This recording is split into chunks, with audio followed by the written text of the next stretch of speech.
Okay. Good morning. We'll call the Fiscal Committee meeting to order for Thursday, June 20th. And note that we have some replacements. For the Senate side, Senator Ward is replacing, Senator Gray, Senator Lang is replacing Senator Bradley. And I guess we'll expect Senator D'Alessandro momentarily. Okay. First item is acceptance of the minutes of May 17th. I understand there'll be some abstentions for those who were not here. Moved by Senator Rosenwald, second by Senator Leash, Representative Leishman. Any changes or additions to the minutes? Seeing none, are you ready for the motion to accept the minutes of May 17th? All in favor say aye. Aye. Opposed, no. Abstentions, 1, 2. Okay, moving on to tab 2, old business. There is none. Tab 3. So we have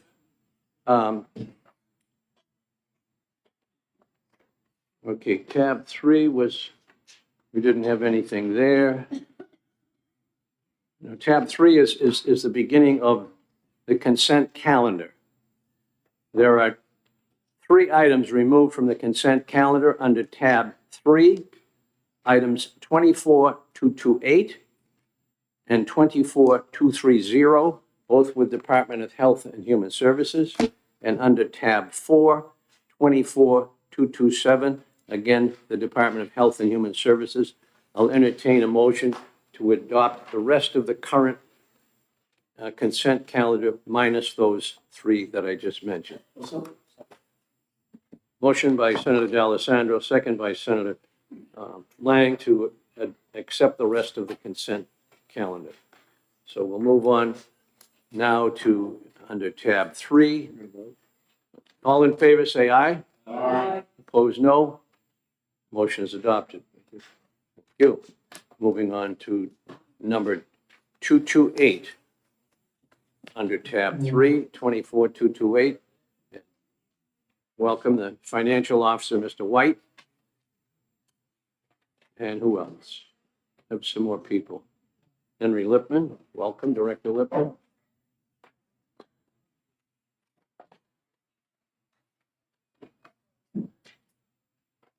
And you are? I'm Karen Heber, Director for the Division of Economic Stability at DHHS. Thank you. Representative Earth had questions on this. Representative Edwards first.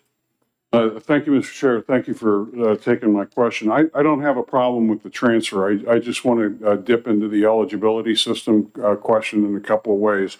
One, I think DHHS overall uses New Heights as an eligibility system, and I'm reading that there's another system involved, Verify Current Income. That sounds like another IT system. Why am I confused? Are there more than one eligibility system or just the one? It's the same system. Okay. It's New Heights.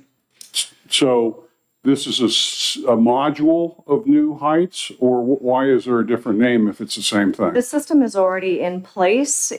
The difference is that we are now having to pay for this particular service, where previously it was paid for by the Center for Medicaid Services. But they changed that effective June of 24. Okay, go ahead. Nathan White, Chief Financial Officer of the Department of Health and Human Services.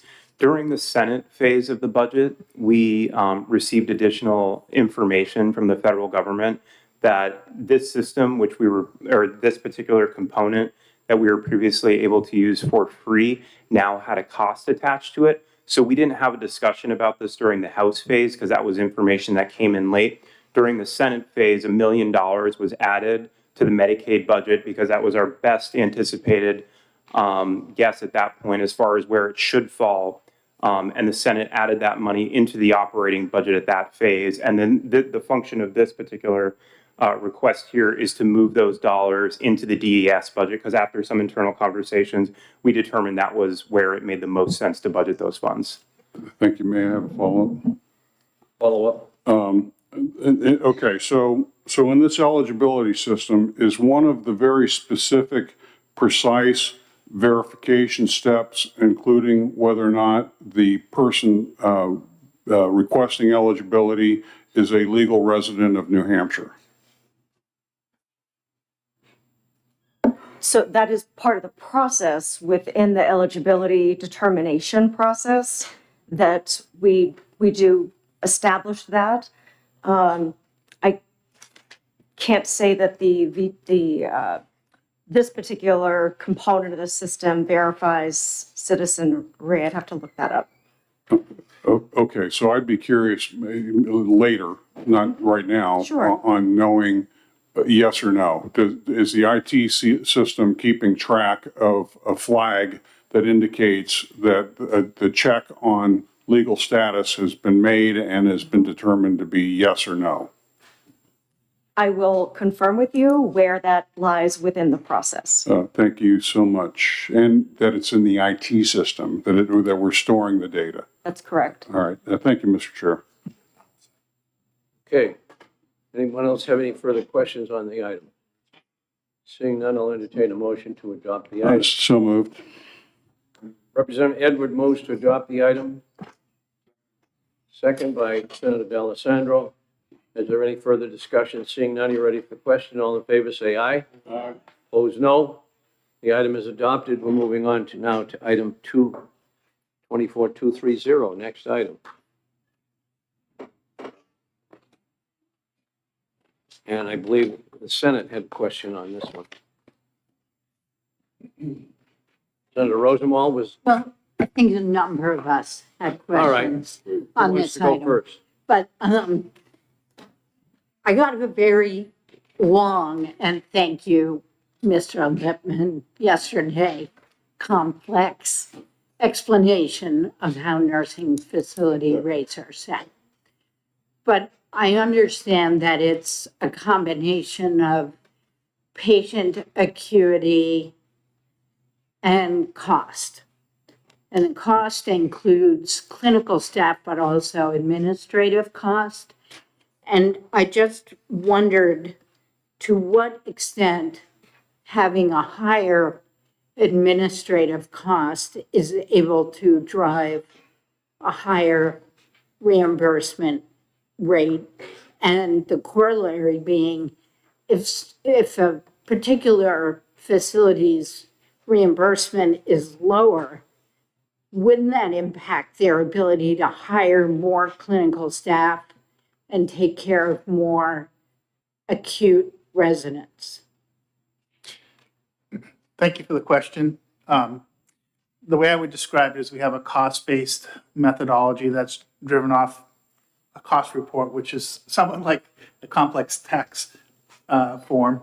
And the portion of Medicaid costs, in our rules, there are certain limits on certain costs that we'll recognize. I do feel like this issue in the long term needs to be revisited because it's been the same system for a long time, way before my time. But basically the costs are within certain parameters are recognized in the system and then there's also the Medicaid portion of the cost.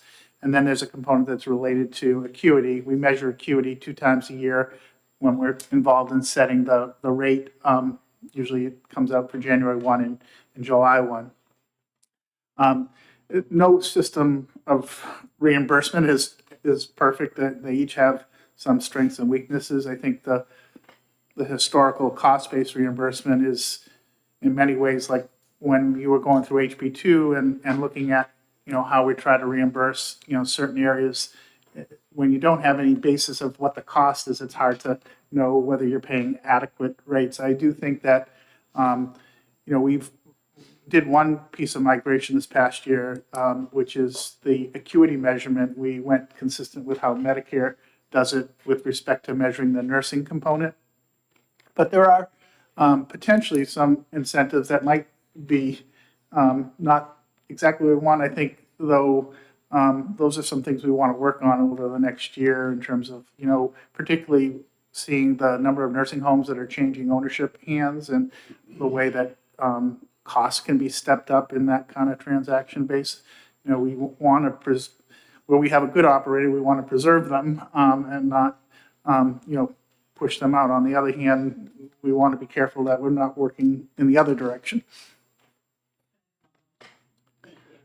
So we know that some nursing homes that have changed ownership haven't had their rates reevaluated. There's been a pretty long lag.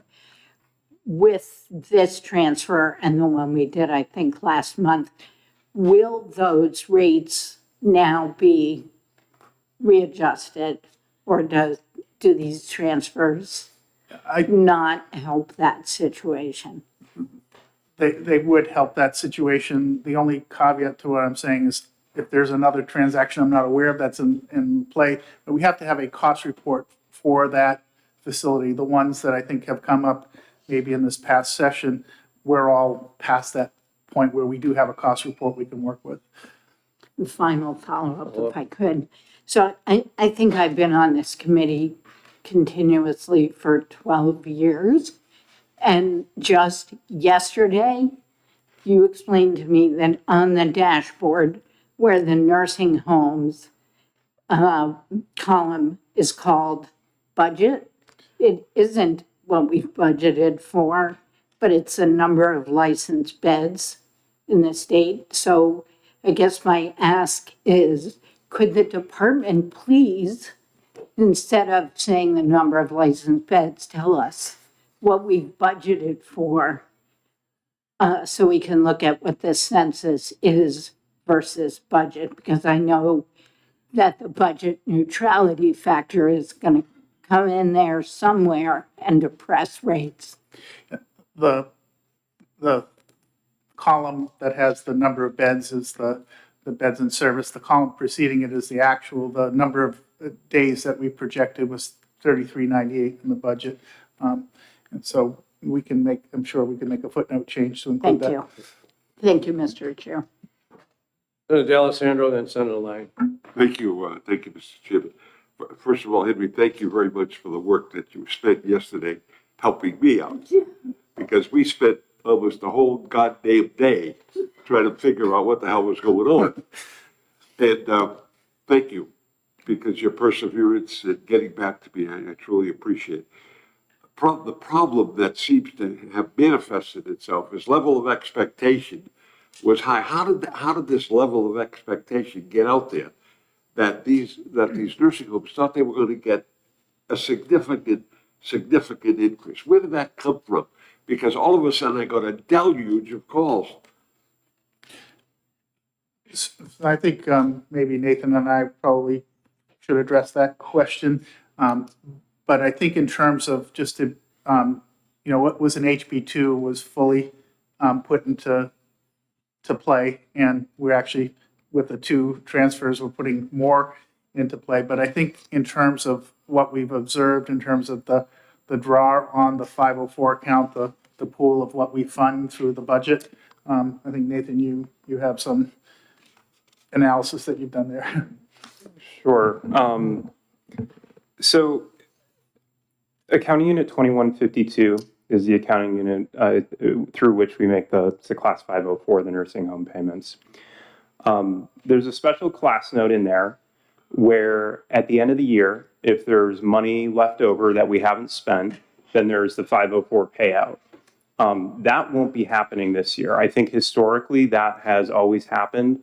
Last May, we had to transfer $6.5 million. Now we're transferring $8 million because what we've seen is just in the past 2 months after we submitted that item, our final April numbers came in, our final May numbers have come in, and they've been $2.5 million plus higher than the prior trending 6 months before that. And so we're starting to see an increase, and part of that is due to the increased rate. So we're starting to see that go up.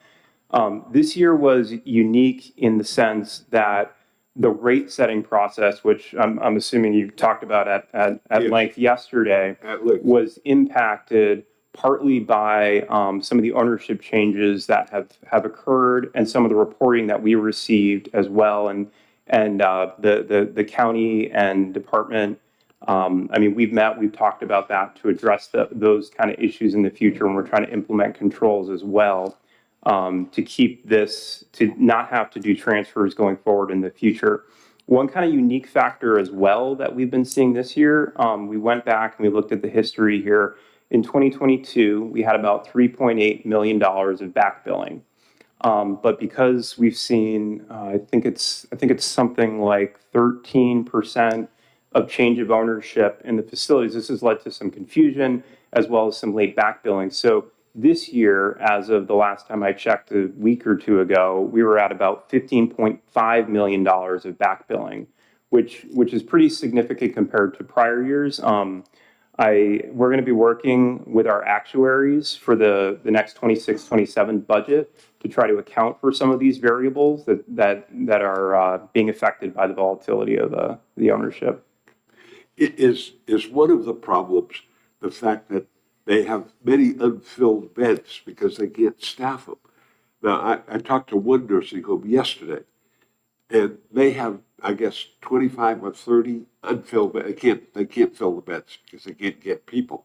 What does that do to the rate? I mean, obviously, if you're doing fewer people, what does that do to a quick fix in terms of how can they do this without falling into deep deficit? Because everybody seems to be suffering from that situation.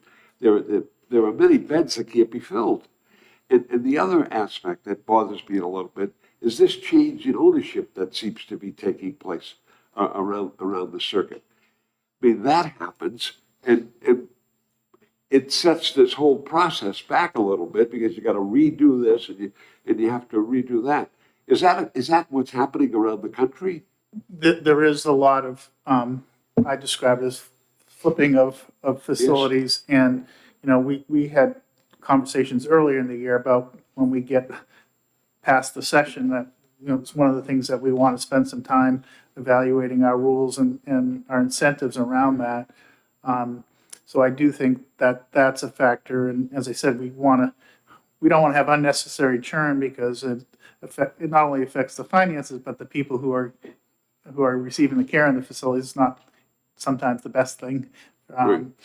And so I think we have some work to do there, and I think we have some work to do on whether the current system that we have in terms of the cost-based system, whether there are further adjustments we want to make, because the issue, I think, that in a high inflationary period, right, is the cost report has to be, we use an audited cost report, which means there's a lag sometimes of a couple of years in terms of what the costs are. You can understand on a cost-based system, you want at least to be able to tie back to the facility's audit, you know, financial audit, so that you know you have numbers that you can rely on. So I think there are some things that we could do, but under current rules and current state plan, we would have to make some changes. And I think those changes need to be, you know, thought out, and we have to go through the process of you know, interacting with the industry to get their thoughts on it, because some things work better for some and others. I'm sure the calls that you got were for the ones that didn't do as well typically as some, you know, some did better than others. Sure. The thing that I saw had from the numbers that you gave me yesterday, yeah, the variance. I mean, that's, in my opinion, that's fairly significant. Yes. Fairly significant. I don't know how that happens. There's got to be, that's got to be looked into, I think, because you can't get that kind of a variance. It's because you're all delivering the same service, yeah, correct? Am I correct? Am I off base? The basic service, you know, is somewhat comparable, but some facilities take higher acuity, sure, patients and need higher staff to meet those needs. Yeah.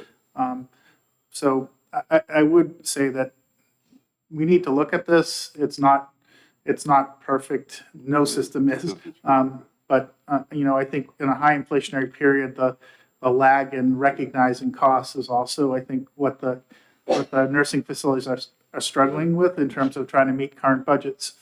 That's a problem. But I don't want to in any way let my colleagues think that you aren't doing an outstanding job, because your response to me was on target. You got to the basis, got right back to me, and I got back to my constituents. The problem I see is fundamentally, how is all of this going to work out in the future? We got a serious problem that's out there that's got to be dealt with. It's going to take money, obviously, to do that. But indeed, the variances kind of bother me. And the other thing that bothers me is the pro share aspect. We were told at a meeting quite some time ago that the pro share money was going to be huge. Now only the county nursing homes pick up the pro share. Now that doesn't run through you, does it? Is that a direct appropriation or what? So, in terms of, we used to do pro share through intergovernmental transfers. Right. And the state of New Hampshire would provide some funding to the counties. I think 2 years into the change in pro share, we were told that we couldn't do the loaning, if you will, of the money from the state treasury to do that. It had to be independent from the counties. We're still, based on other changes we made in the process, we're better off than where we were, but not as good as that the 18 and 19 year turned out to be. But what we're doing there is we use the cost report again through now all nursing facilities benefit from the certified public expenditure approach, which is whatever the gap is between what Medicare would pay and what Medicaid has paid, that CMS will pay 50% of that. And no money has to be sort of put up, you just make it as a claim in the process. That particular methodology in a high inflationary period is better because costs are more readily recognized. But, you know, the old days, if you will, of being able to use the state's money to start the transaction just is no longer considered in any state to be a approved methodology.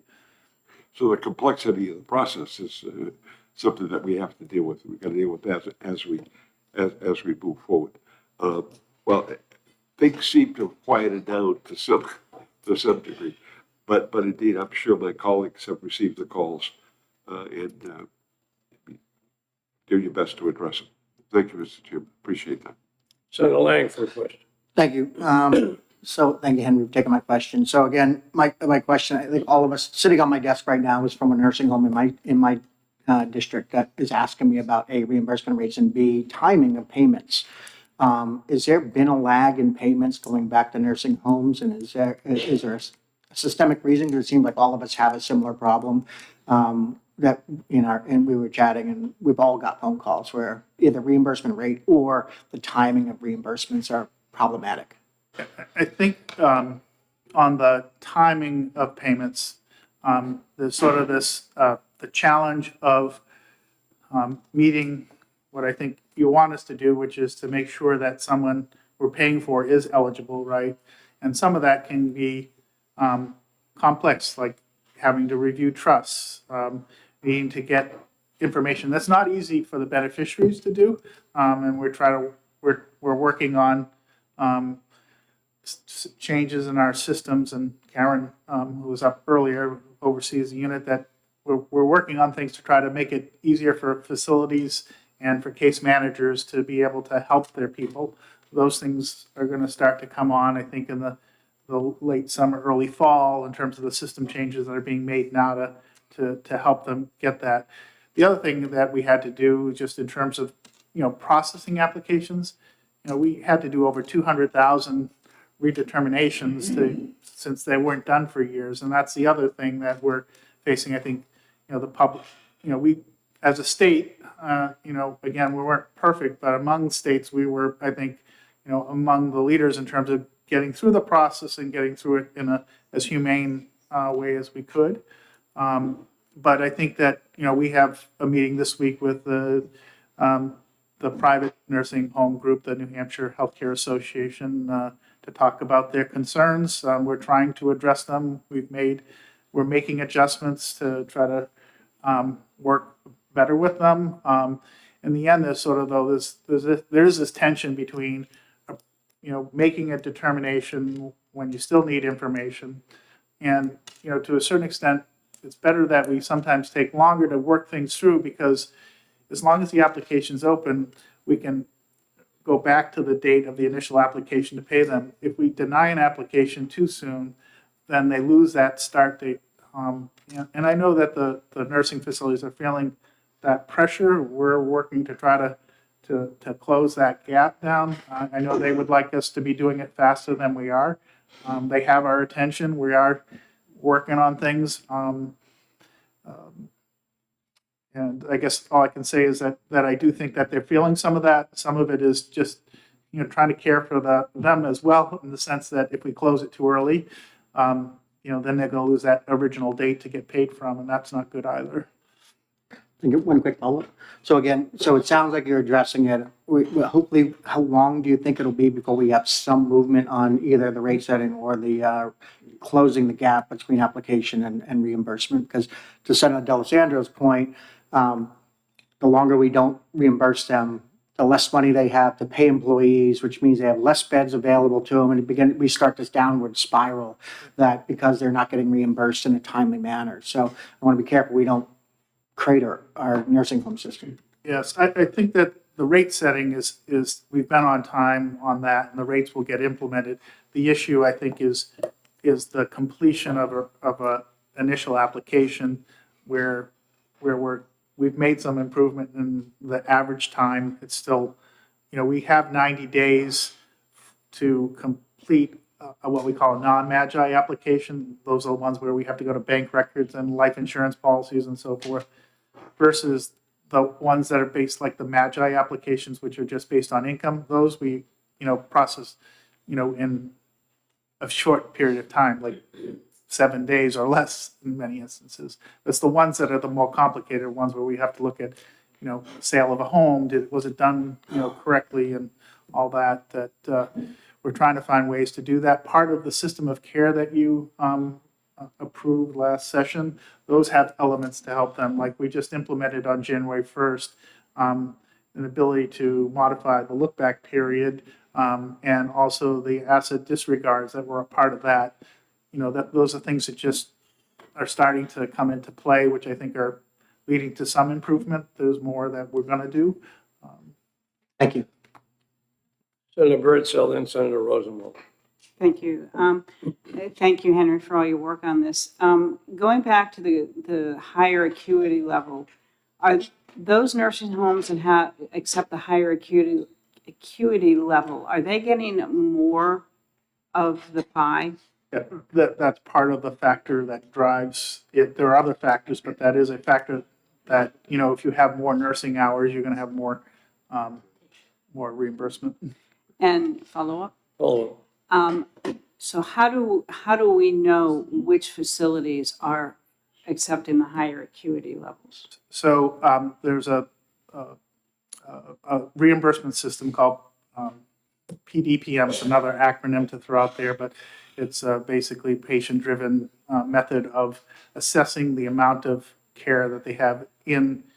And there's also an MDS form, which is a standard form. Both these systems are based off of what Medicare does for assessing patients' needs. And you know more about that than me. Yes, good morning. I'm Melissa Hardy. I'm the Division Director for Long-Term Supports and Services. So all nursing homes use what Henry referenced for the MDS. It's a minimum data set. So it's a clinical assessment for each patient that's done upon admission and at least quarterly for everybody to measure nursing needs, therapy needs, psychosocial needs. So it's a comprehensive nationwide assessment that every nursing home does. Is there a way that we can have access to that information? Yeah, I mean, I think we'd be happy to, if there are people on this committee or otherwise, to spend some time with you and get your perspective after we share that. That's something I've certainly offered to the legislators. It's good.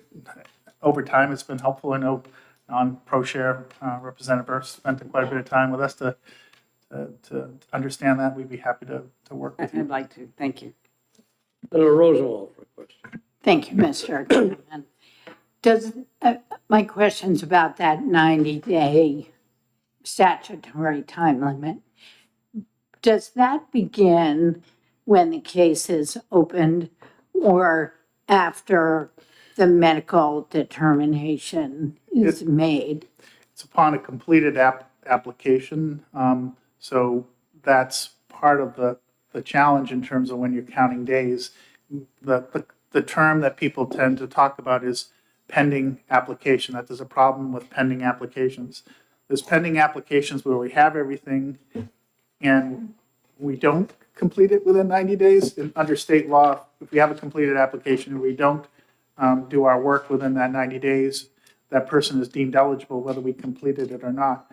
The issue is the ones where we have challenges on, getting records or, people get frustrated sometimes where we ask for certain financial records and they think, okay, I provided them, I should be done. But then based on a look at those records, we may see something that says we see a transaction, we see a life insurance policy, we see something that tells us we need to look at something else.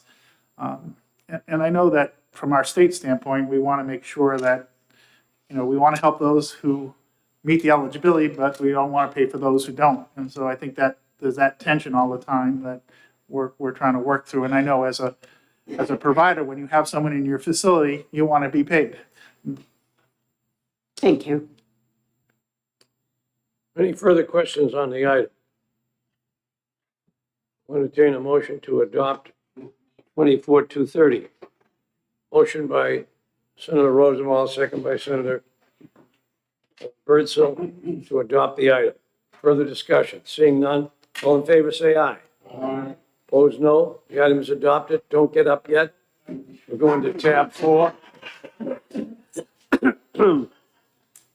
And tab 4, it's 227.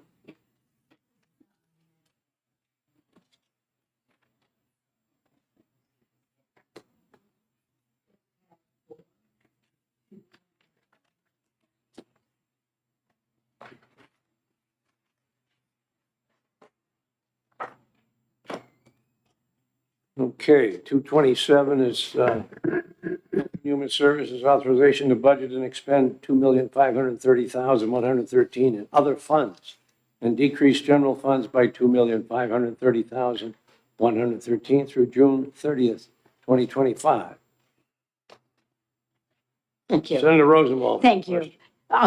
So I questioned this item because the department told us that some of the other funds that were supplanting general funds were opioid abatement funds. And since I chair that commission, I am interested. We have one position that supports that opioid abatement fund that we've agreed to pay for with opioid abatement funds, but we don't know if the department has ever transferred the opioid abatement funds to whatever accounting unit she's in. And I just want to give a little bit of broader context for this item. I will answer your question directly, though. The department, for the past several years, we've been developing, we call it internally just a budget system.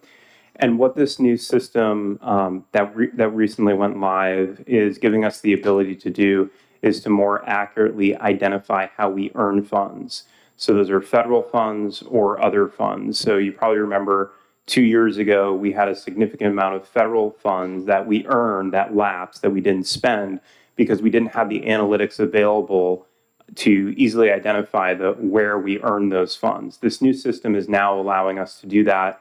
And in concert with that, internally within the Division of Finance, we've repurposed some of our existing positions to act as business systems analysts to assign resources to these kind of functions so we can better utilize the funds that are available. This particular item, this is working with exclusively other funds here. There's Hampstead Hospital, opioid, a small amount of opioid, about 36,000, something like that, medical cannabis, and some ESU dollars here. And the purpose of this is to recognize the costs that have been earned. And the department has a public assistance cost allocation plan. It's a several hundred-page document. And that document is approved by the federal government. And we use that document to establish a system of controls for a cost allocation system so that each position earns a small piece of what it's due, so to speak. So if you look at some of the division directors or some of the commissioner level positions, there's potentially up to 190 or 200 different funding sources that are attributed to each of those positions. And the reason that we do that is to leverage the dollars that are available. This particular item is dealing with the other funds, and I checked in with our staff on the discussions at the opioid commission, and one position has been established, and then a second position will be established here, or it's been established. We're seeking to hire right now, and as part of those discussions, I believe what was discussed was the indirect costs. So what you're seeing in this item is those small indirect costs being recognized by the executive level positions or in human resources or in DOIT or in other areas that support the work of the Opioid Abatement Commission. I had a conversation this morning with the deputy AG who said, well, only the person who's staffing the commission, only that position can qualify for opioid abatement funds. No other administrative or executive functions can be claimed to be funded by the Opioid Abatement Commission unless the commission votes to expend those funds in that way, which we haven't. So has the department, let me ask the question again, sure. Has the department transferred the funds for the one position that we did agree to fund with opioid funds? Yes, I believe so. And when I spoke to the finance member that attended that, her understanding that was expressed to the Opioid Commission that the dollars would be used to cover indirect costs through the cost allocation plan. Can I follow up, please? So last week, the second position got posted. I think it was last week, maybe it was the week before. It's hard to imagine you're going to hire someone before June 30th. Sure. But that position, which has been posted, would not exist if it were not for opioid abatement funds. So I honestly don't see how the department could imagine that position, the opioid funds, could offset general funds because we would never create the position. And yet, all of this $2.5 million that you're claiming in other funds is being put towards the back of the budget cut to say, look, we've cut to these $2.5 million towards our $23 million back of the budget cut. But some of these funds, either you haven't been authorized to spend or you haven't incurred them yet. So as I said earlier, historically, we haven't had this budget tool available to us to easily identify those funds. The largest amount of dollars here is for Hampstead Hospital, for which when we went into the budget, we didn't have a history as far as what would be earned. And that's why we're seeking to true that up here. After we went through this exercise, again, this is the first time we've ever done this, and this will be reflected in the next budget. And we also wanted to do this in advance so that when we're looking at the base budget, we have a complete, more accurate year for state fiscal year 24, that we move forward with this before that time frame, just for that purpose. After we did that, we looked at the back of the budget cut. You'll see there's the informational item for the back of the budget cut For that item, we went through every class line that we had. We scrubbed them down to see what was available, what would lapse, to come up with that figure. And then after performing this analysis, we said, okay, well, if we're going to be writing these general fund dollars down, why wouldn't we use those towards the mandatory required back of the budget cut? And then this exercise here is consistent with the cost allocation plan, where we're recognizing those funds that should be earned, so we don't end up in the same scenario where we did a few years ago, where we lapsed a significant amount of other and federal funds that were earned that we didn't spend. I'd like to move to table this item. Oh, I'm sorry. I'll withdraw that. No, I withdraw. All right, we'll have Representative Edwards' question before we entertain your motion. Thank you. Thank you for your discretion, Senator. I appreciate you holding off on your motion. I just had a couple tiny questions. You were referring to this on the front page as the new system, and it's meant to track all expenditures by source of funds and program. I think I heard you use a specific name for this new system. Is there a specific name for this new system so that we know how to talk about it in the future? Internally, we've just been calling it the HHS budget system. HHS budget system. Yeah, internally. Yeah. Okay. And then in the introduction to that sentence, it says the department entered into a contract in April 2022. I don't recall that. Was that at the discretion of the department, or was that directed through legislative action? The contract itself was approved for governor and executive council. I'm not talking about approved. I'm talking about who initiated who wanted to do the contract. It was at the department's direction to address that sort of long-term issue that we've had, where we weren't able to accurately identify where those other or federal funds were earned mid-year. And then more importantly, the system will be used in this year's upcoming budget to more accurately identify the percentage so that we can better utilize federal funds and offset general fund dollars. So one follow-up. Follow-up? I just want to congratulate you and thank you. I often don't sound like I'm applauding the work of the department, but I am in this case. If you took the discretionary action to create a better internal control system, and it's yielding some probable monies that we can reallocate into the budget, I just think this is really a really great management initiative, and I want to publicly thank you and the commissioner and everyone else that's been involved, and that's it. Thank you. Representative Rosenwald, this is the last meeting of this fiscal year.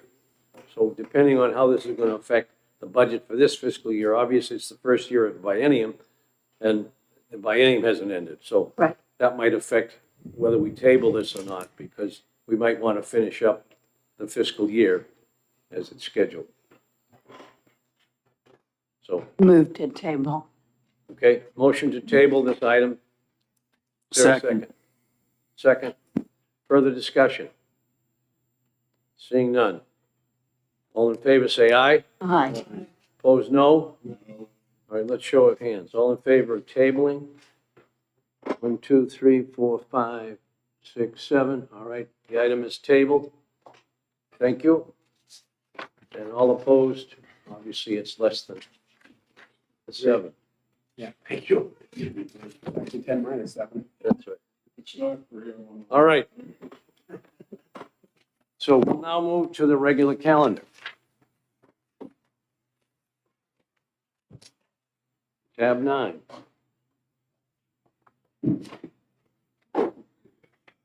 And what do you know? Department of Health and Human Services. FIS 24222. Questions on this item?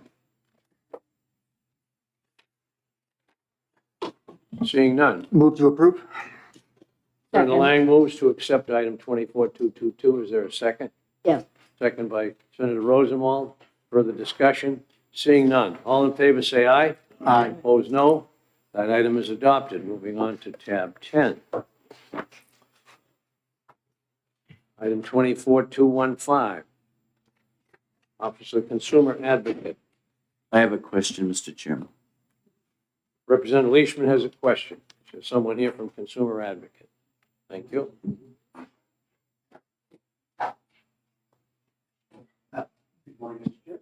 Good morning. Excuse me. Good morning, Mr. Chairman, members of the committee. I'm Donald Crease, the consumer advocate. Thank you for coming. Representative Leishman is recognized for a question.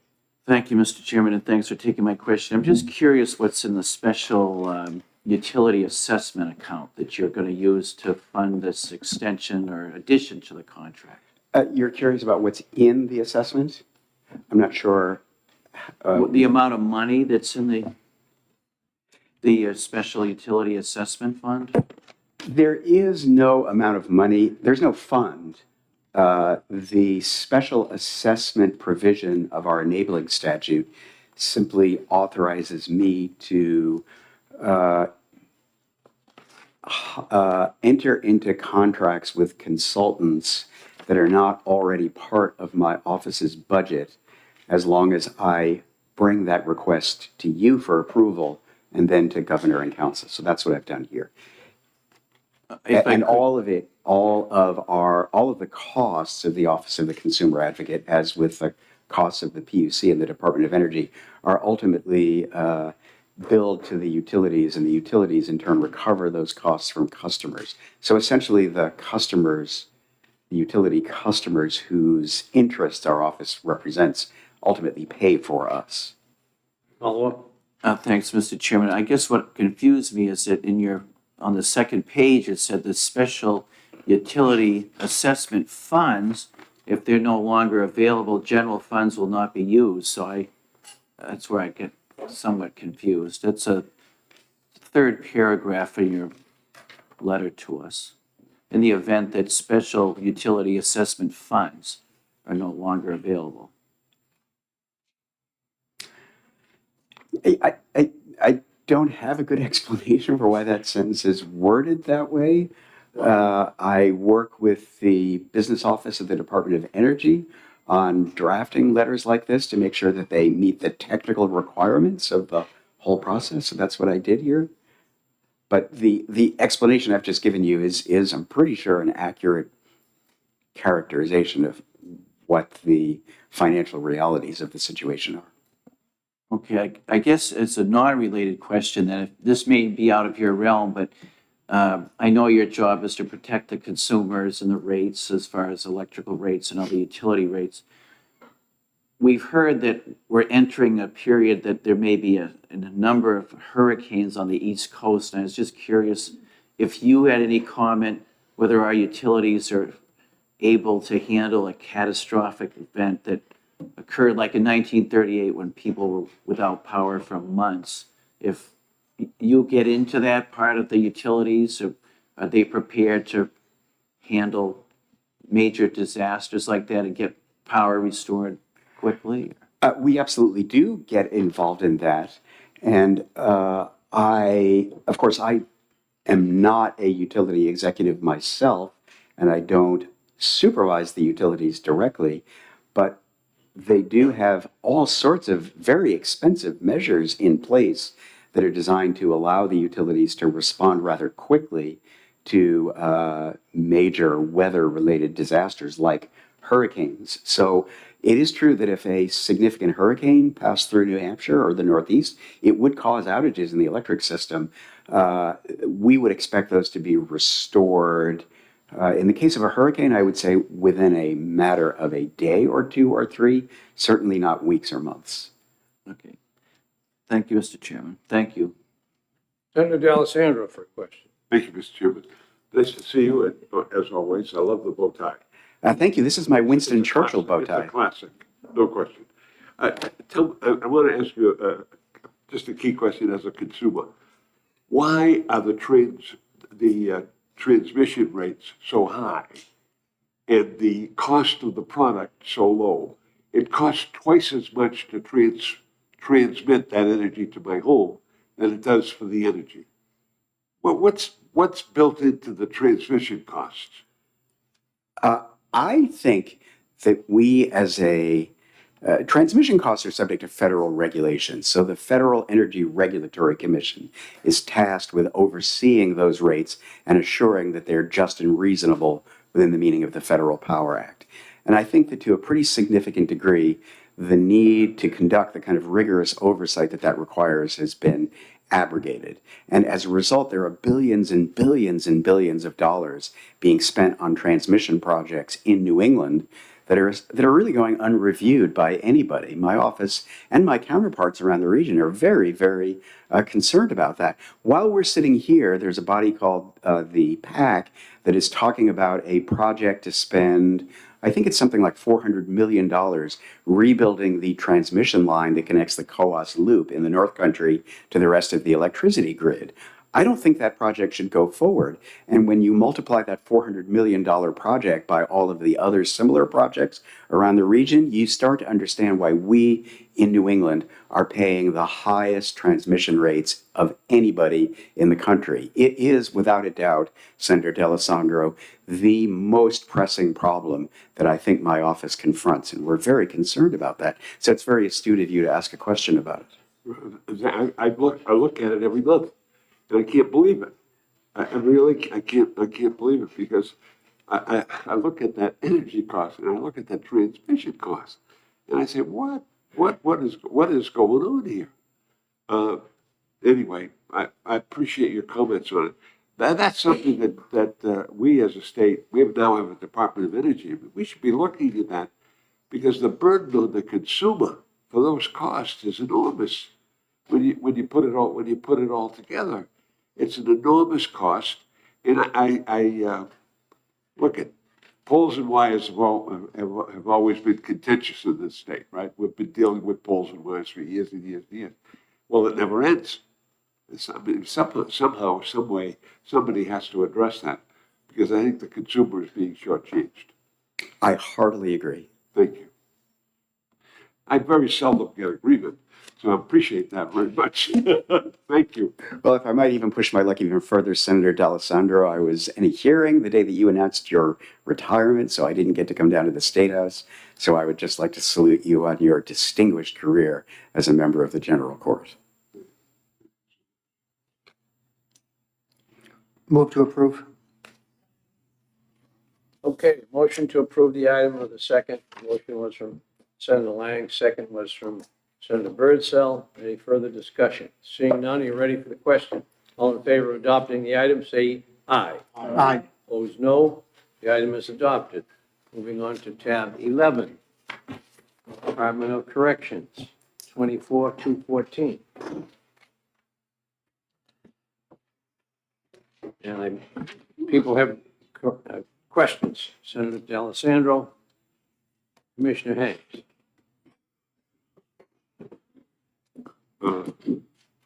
Thank you, Mr. Chairman. Commissioner, great to see you. Commissioner, as always, having been working the budget for a number of years, the overtime and the vacancy rate continue to bother me, because the overtime puts a lot of pressure on the employee, and I look at it, and those numbers drive me bananas. What, 12 million and another 8 million? That's amazing. That kind of money is being spent on overtime. And you got a 279 person vacancy rate. You hire about 700, almost 800 people. It's a 26% vacancy rate. And, there's got to be we've got to address that somehow, some way. Somebody's got to address that, because that can't go on, in my opinion. Because the people that are working for you, they're burning out. They got to be burning out, working all of that overtime. I think it creates a difficult environment. I'd like to get a comment on that. I've been looking at this for years. We've tried incentives. We've increased the salaries.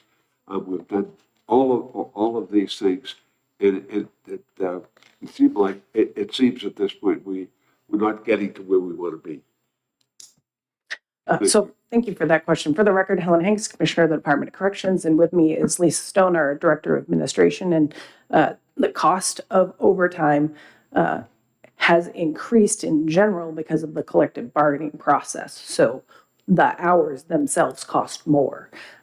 We've actually made great strides in increasing our recruitment, specifically of corrections officers. So when we were at 50% just 6 months ago, we've already dropped that down to 46%, and that actually matters significantly. The creation of, we refer to them as per diem positions, has reduced the burden of the overtime fill rate from our officers to using these positions we created from our lessons learned and using the National Guard.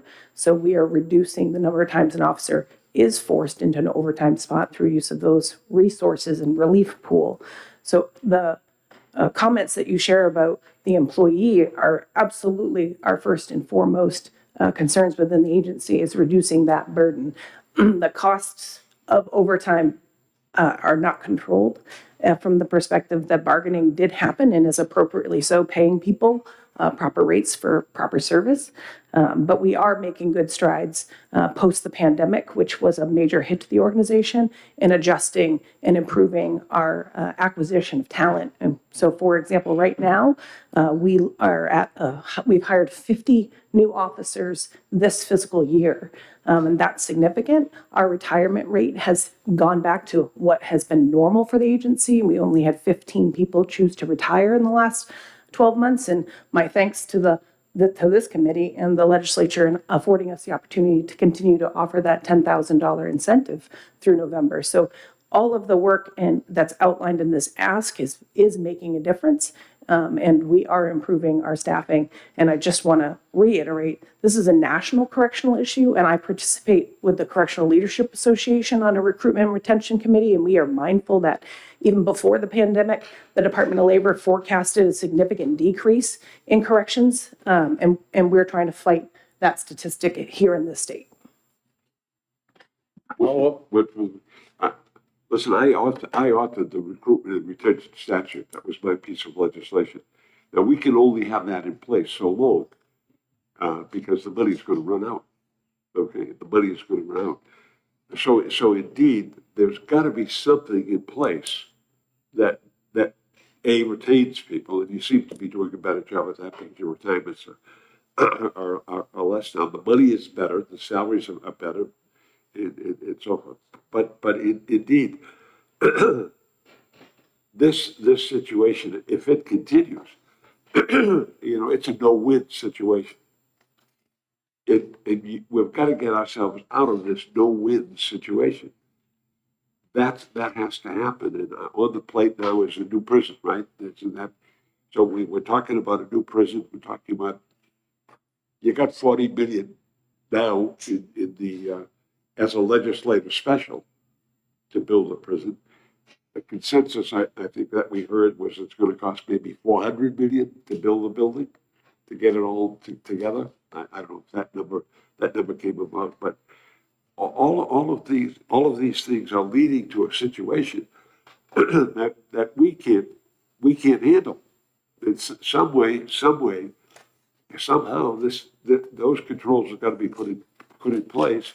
People have to be retained. You got to fill the jobs, and we've got to have some maintenance there, some predictability, and some stability.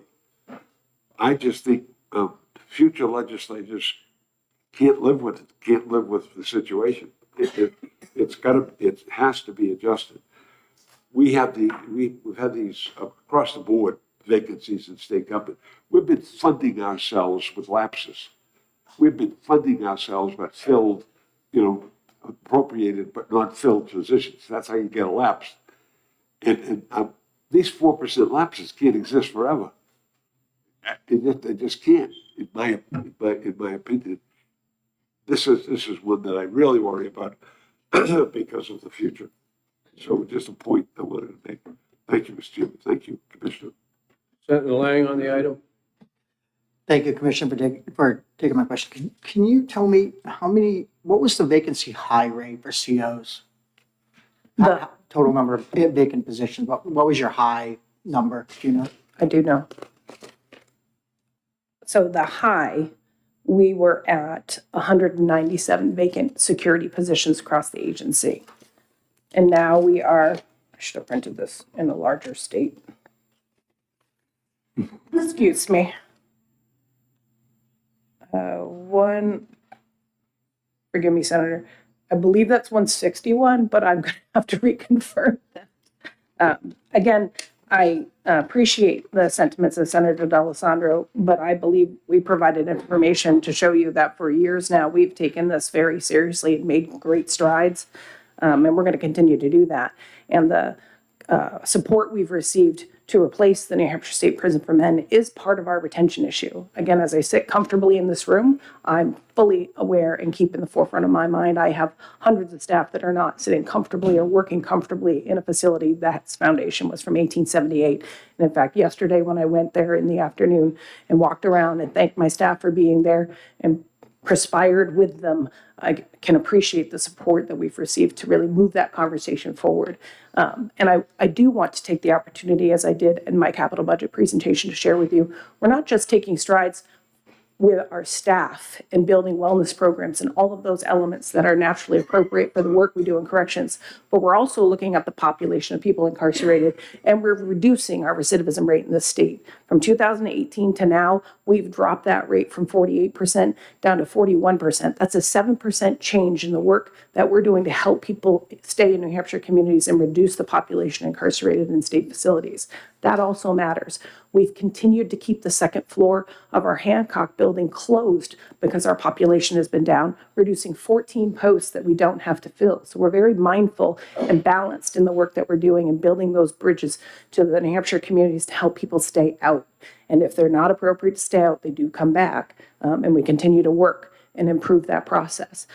As I affirmed on Tuesday, our women's facility has made a difference in that recidivism rate. It's no surprise to me that women in New Hampshire have a lower recidivism rate than men, and some of that is due to the fiscal plant changes. So I, again, thank you for the support, and I affirm for you we continue to work on this issue.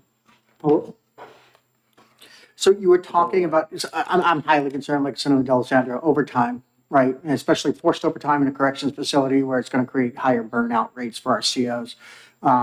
You were talking about a per diem system that was put into place. Can you just briefly tell me about that? Because I can see where that would dramatically help your overtime problem. Yeah, thank you, Senator. We, again, learned from our experience with the National Guard in creating and training people to work in our non-armed control rooms.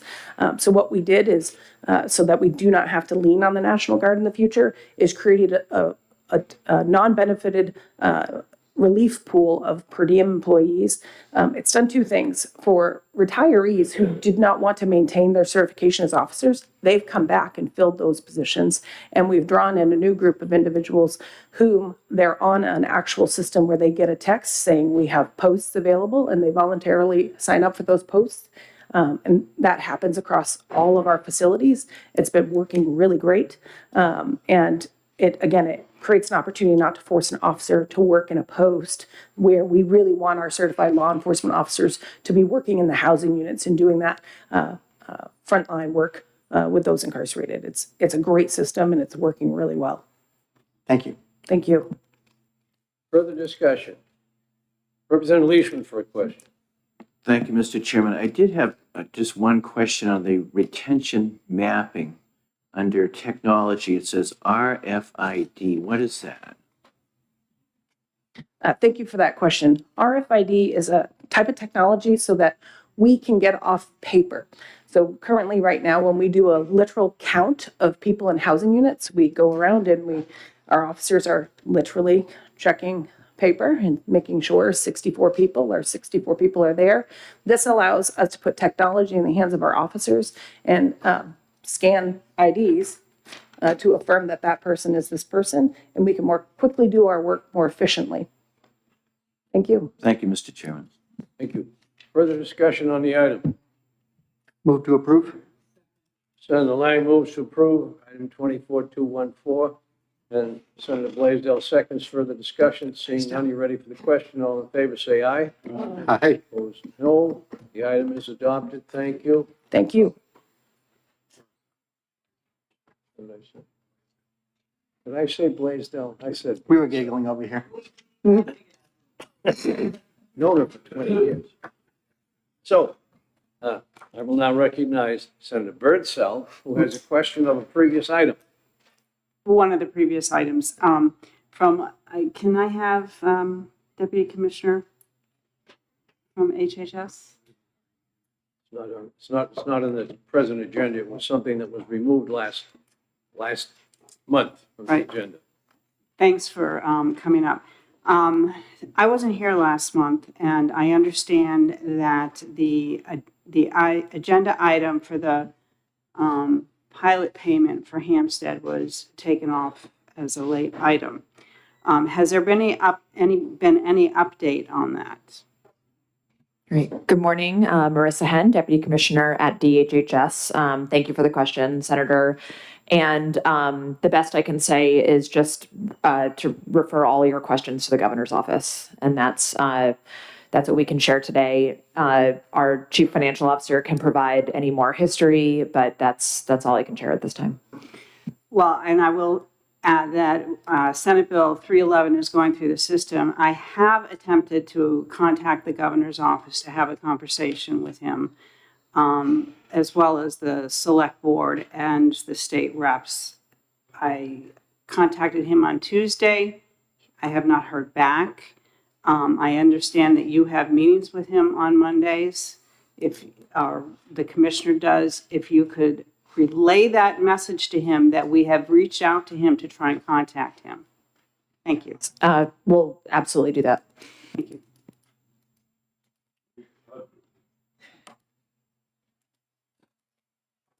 Okay, tab 12, item 24223.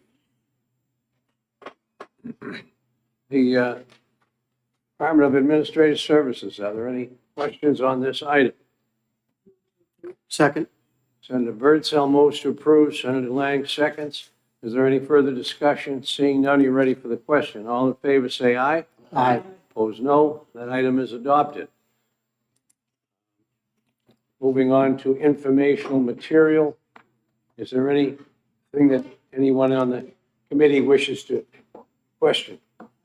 HHS, the dashboard, I guess, is Dashboard the closest. Really, I have a question about 24,226. the dish program. All right, so it's item 24226. Dashboard. Thank you, Mr. Chairman.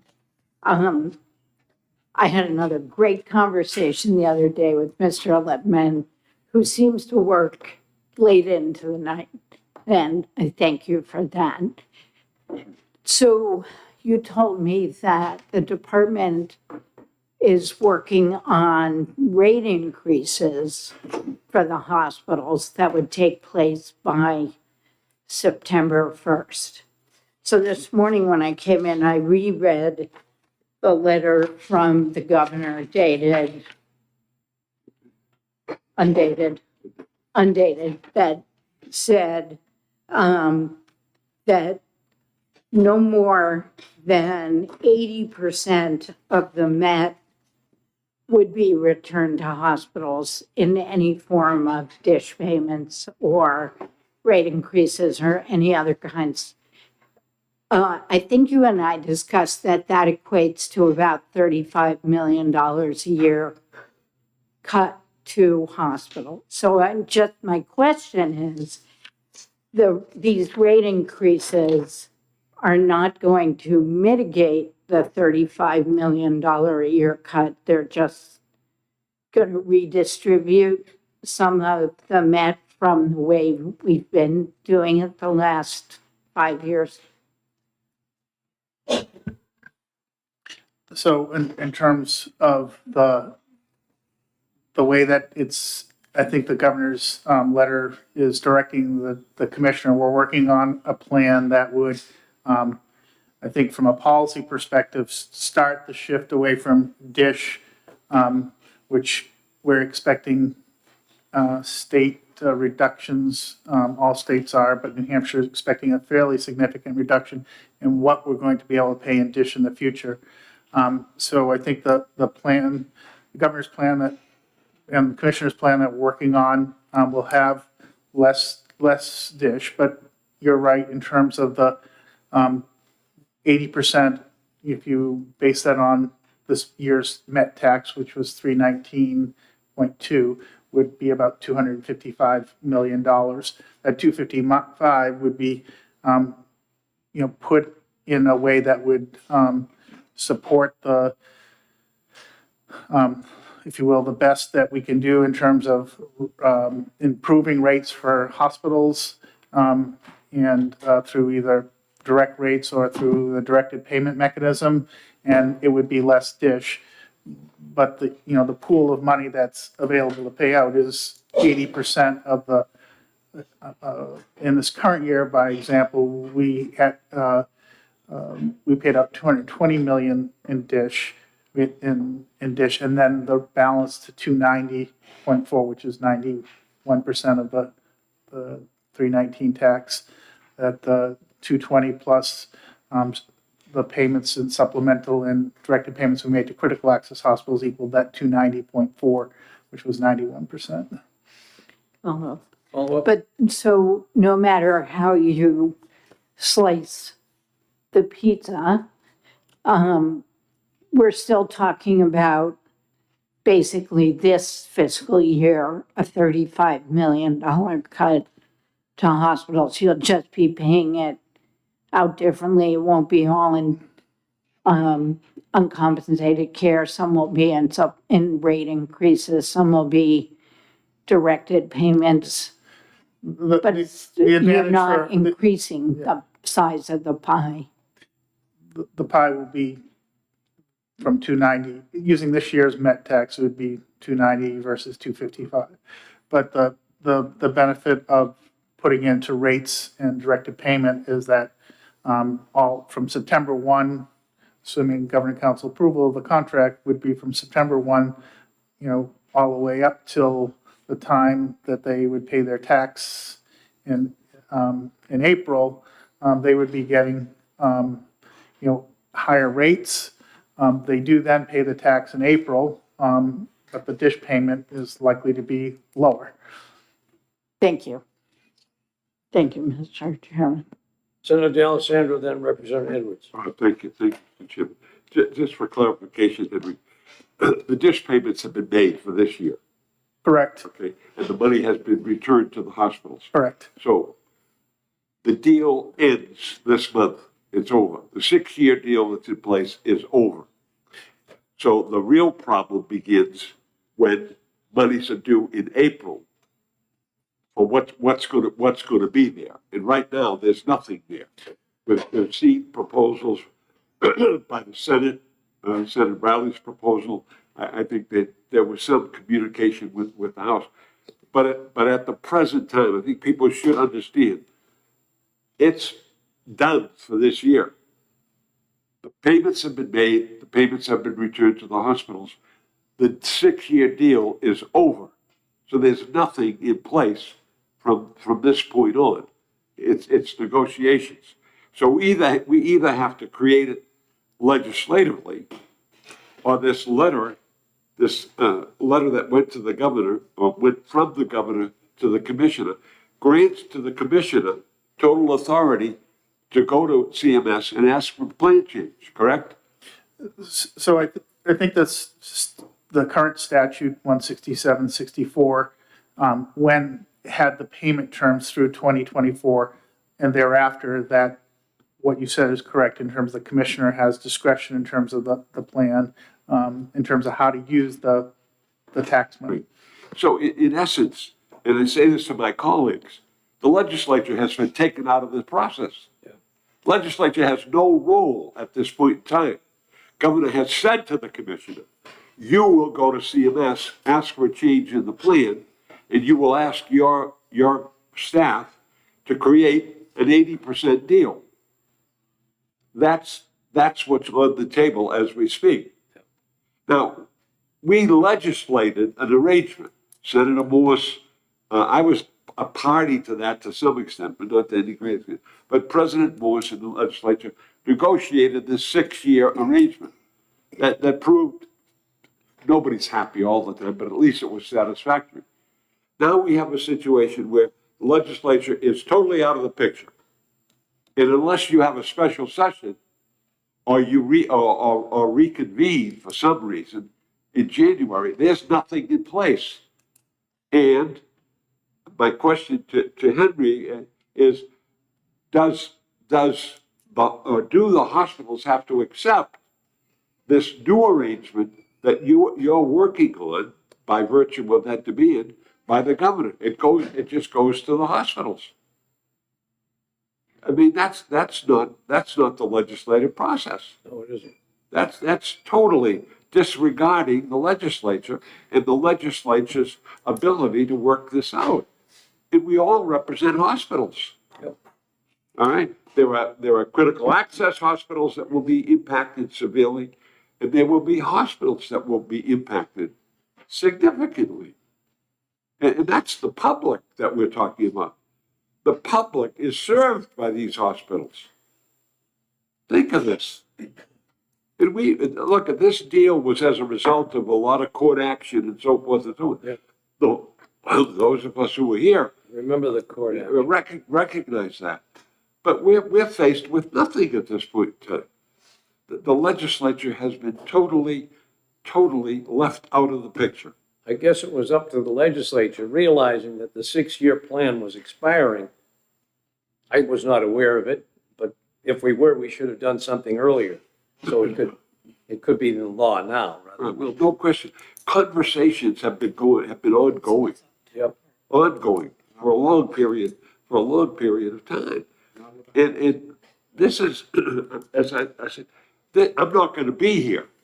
So you know, there's no burden on my shoulders. But those of you that are coming back got to figure this out.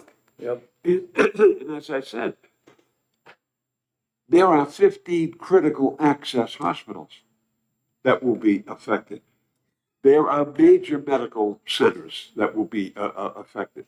We're talking about a ton of money. A ton of money. I mean, the tax rep was what? 319 million point two is what the department received from DRA. And I mean, and I say to my colleagues, think about that. Yep. Because we have a responsibility. We've got a responsibility. People elected us to serve them in the best possible fashion. This is something I've never seen before. I've never seen anything like this before. It really bothers me at this point in time to see this happening.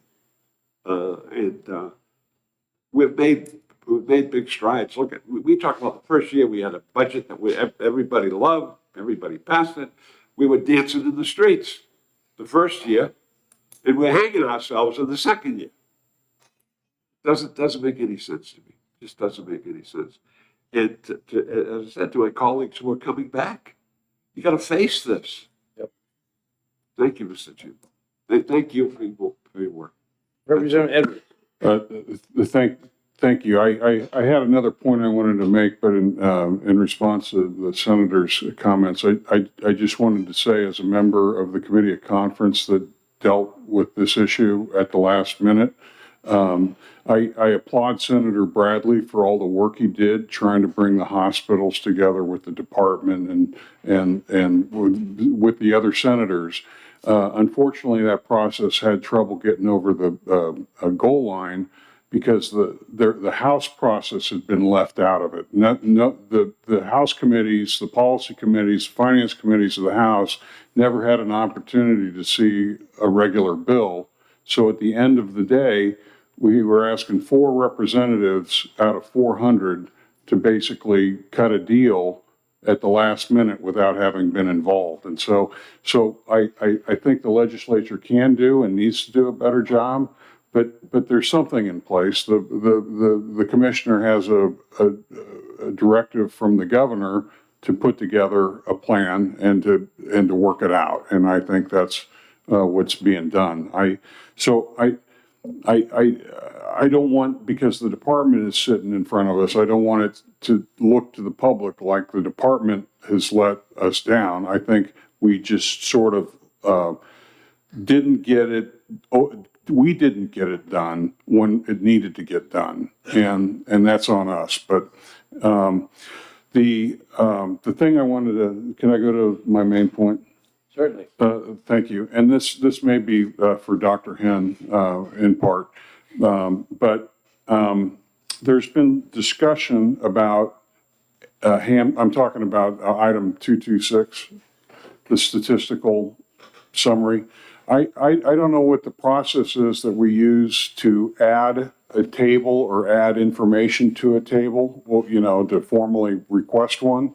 But I would really like to see a proposal from the department to add a table to the statistical document here that gives us a nice snapshot of what's going on at Hampstead.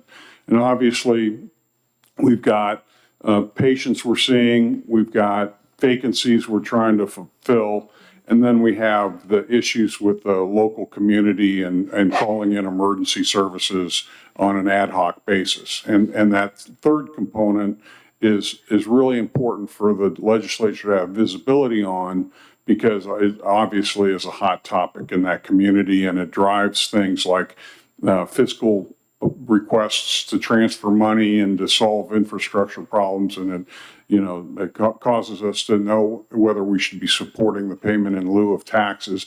So I would like it if you could develop and propose a table that would be a nice Hampstead snapshot.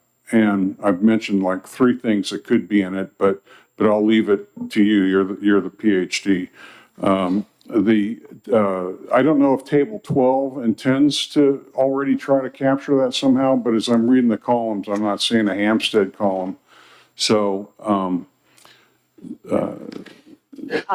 Thank you for the idea and the recommendation. And I'll just note that under Senator Birdsell's leadership, the YDC Impact Commission, we've been able to bring together a lot of key players in better analyzing this data to understand the impacts to the town, including, as you know, visits by police and first responders, which I may note have, knock on wood, reduced significantly as we seek a period of stability. So I think what I hear you asking for is to show that data.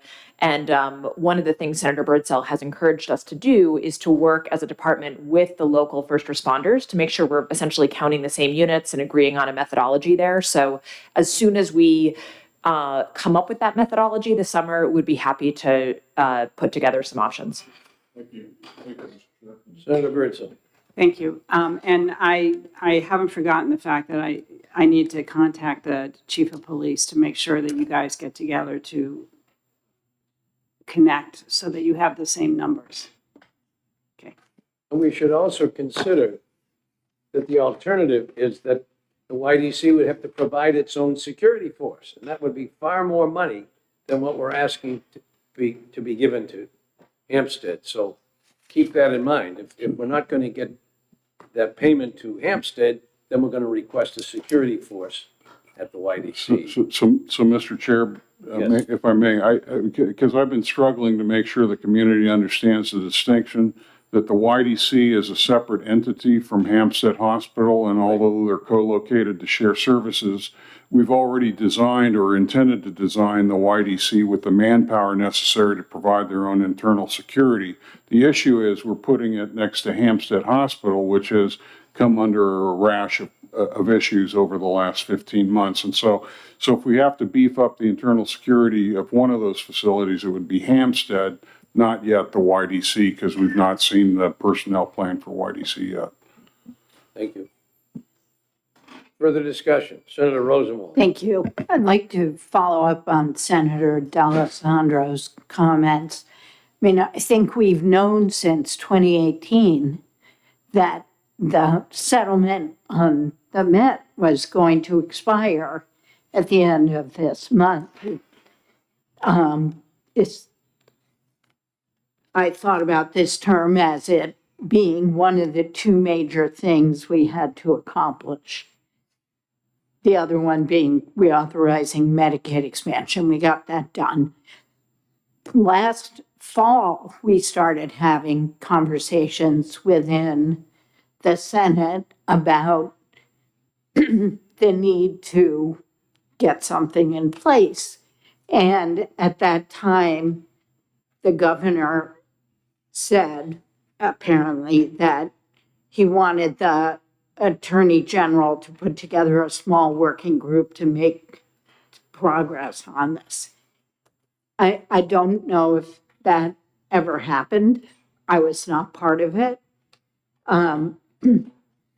It would have obviously been better if negotiations had proceeded in time for a late file bill that would meet the deadlines, but they didn't. So, as often happens and is consistent with both Senate and House rules, an amendment was put onto a House bill that was germane because it was in the Senate version. I wish I had been part of these negotiations. I wasn't. I thought the plan the Senate sent over was reasonable, but I mean, there have been times where we've inserted policy into House Bill 2 during committee of conference where nobody's had a public hearing. And so I don't think that sending the dish settlement over on a House bill was very unusual from the way the legislative process happens. But all that being said, I think a $35 million cut a year to hospitals, when we know that at least 17 of the 26 hospitals are going to be in the red, is really problematic for the people who live in New Hampshire. Because hospitals are the backbone of our healthcare system. They are responsible for a lot of the outpatient care as well as the inpatient care. And they're also huge employers, and they have the inability to move. So they can't pick up and move. We need them. They're spread all over the North Country and Western New Hampshire, and I'm very concerned about the impact of a $35 million a year cut. And that's considering that just this year when we've gotten the tax payment from the hospitals. Thank you, Mr. Chairman. Thank you. Further discussion? Representative Edwards. So the 4 out of the 400 were really close to what the Senate position turned out to be. We were 5.72 million apart, which was not too bad given the fact that we'd been left out of the policy and finance part of the process. It just, sometimes things just don't happen. And this was one of those times where the legislature failed. And if we want to come back, if you're coming back next year and I'm back next year, I'd be happy to do a bill. We have Senator Bradley's work to draw from, and let's just do better. Further discussion? Senator Delasanti. I think the representative remarks are consistent. We've got to do better. But I represent one of the larger hospitals in the state. 2,000 employees in Manchester, 2,000 employees. A negative economic impact on the institution that I represent has a devastating effect on those employees. But what about the people we serve in the immediate area? Now, we had a 6-year deal in place. I mean, there wasn't anybody in this legislature who didn't understand when the deal expires, the deal expires. I was not made aware of it. Well, those who worked on it were certainly aware of it. And I think it's incumbent on us. It's incumbent upon us to bring this issue forward. Why couldn't it have just been extended? I wasn't part of the process. I think the fact of the matter is, it's getting all kinds of noise now. Yep. All kinds of noise. And that's not good for the hospitals. It's not good for our constituents. It makes us look bad in the public's view. And I think that's terrible. We have the third largest legislative body in the English-speaking world. And we can't get anything done.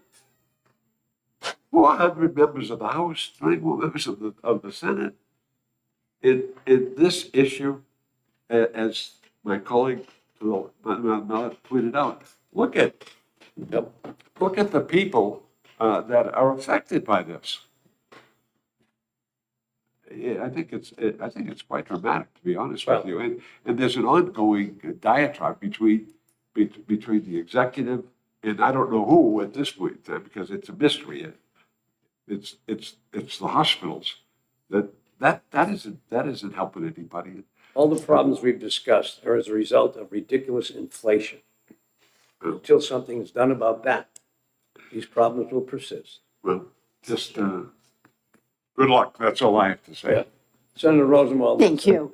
I actually asked if we could just extend the current program and was told that we couldn't because the federal regulations around DISH have changed. So we really didn't have better options, but now we're faced, I think, with something that is potentially damaging to people and could wind up in more litigation that we've already lost, Well, as I which recall, led to the settlements in the first place. having been involved with the MET since its beginning, all the money that came in from MET all went back to the hospitals.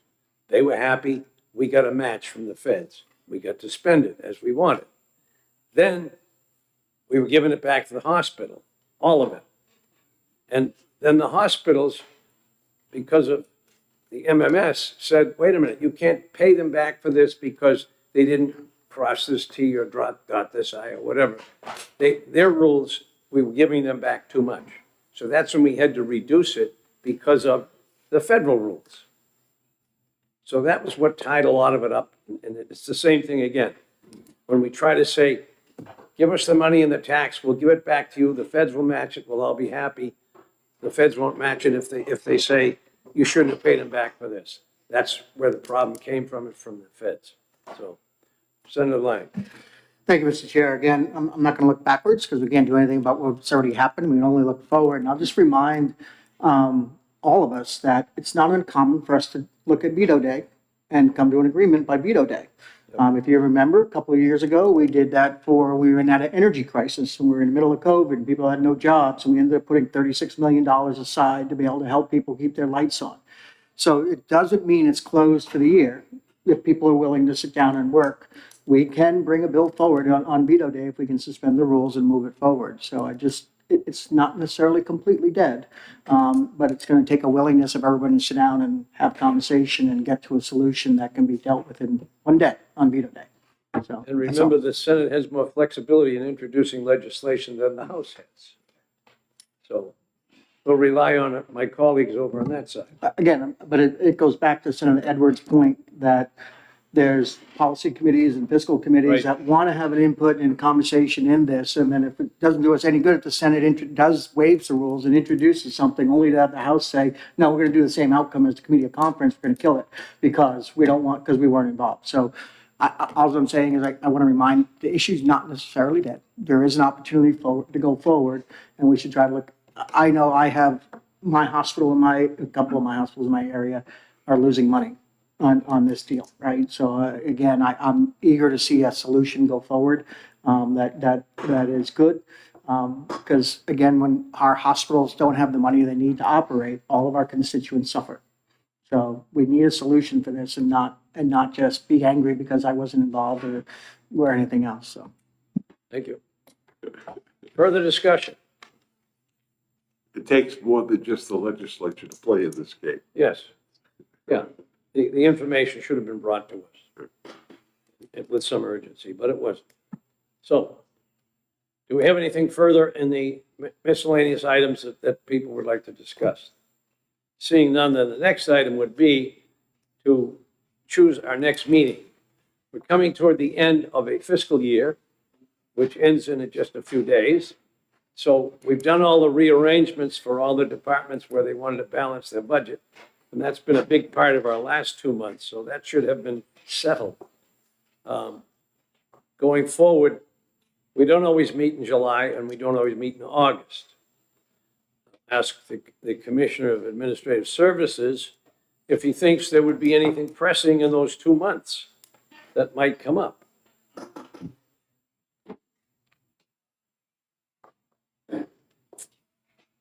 The first 2 months of the fiscal year are better. I don't know of anything pressing that might come up. The only thing I would tell you is that something pressing might come up. If it does, But I don't know of anything right now, but there's certainly no, the legislature has historically skipped at least one of those 2 meetings without everything falling apart. Maybe you could consider, I don't want to tell you what to do. Maybe you could consider not doing one of the meetings and waiting to make your mind up on whether to not do the other one later. so I don't want to get in trouble with other agencies who go, well, you just told me I didn't have to meet and now I got a thing. we will tentatively, with the permission of the committee, I suggest we skip July. Tentatively set a date in August. But if we don't hear enough to have a meeting, then we'll cancel August and probably plan, as one of my colleagues pointed out, everybody should be around by September 10th for the primary.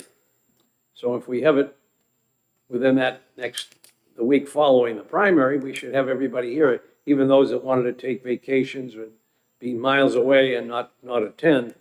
That may work. So tentatively, what would be the date in August if we went? September 13th? So the August date, if tentative August, the third Friday is August 16th. And then September, if you do the Friday after primary, would be September 13th. So the date again in August would be 16th. 16. So let's set a tentative date for August 16th with the possibility that within the week before, or perhaps further than that, I will notify you if there is no meeting. 10 a.m. Say that again? 10 a.m. 10 a.m. as usual. And if we don't have any air conditioning, we'll rely on the Senate to host us again in an air-conditioned room. So, appreciate it. And yours as well. So tentatively, August 16th, if there's not enough items that have an urgency, we may go to September 13th. Is that approved by all in favor? Say aye. Opposed, no. I guess that works out. So thank you all. Enjoy the rest of your summer. And I look forward to seeing you all either in August or September. Motion to adjourn. Is there a second? Second by Senator Lang. All in favor, say aye. Opposed, no. Thank you all for your attendance. Thank you all for your good work. We are adjourned.